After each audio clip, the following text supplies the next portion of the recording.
বালতি আছে, বালতি, অনেক বালতি। আমি বালতি নেব। দেখি কি কি বালতি আছে তোমার কাছে। এই বালতিটা খুব শক্ত, হাওয়ায় ঘোরালেও ভাঙবে না, দেখছো? ওরে বাবা, তাই নাকি? এটা দাম কত? এটা 105 টাকা। আচ্ছা, ওই ব্লু বালতিটা একটু দেখাও তো। এই বালতিটাও খুব ভালো, এটা 200 টাকা। দাঁড়াও, আরো আছে, দেখাচ্ছি।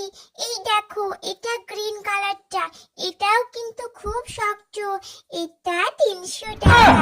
আর এটা 400 টাকা। আস্তে আস্তে তোমার বালতির দাম বেড়ে যাচ্ছে আর সাইজ একই থাকছে। আমি নেব না।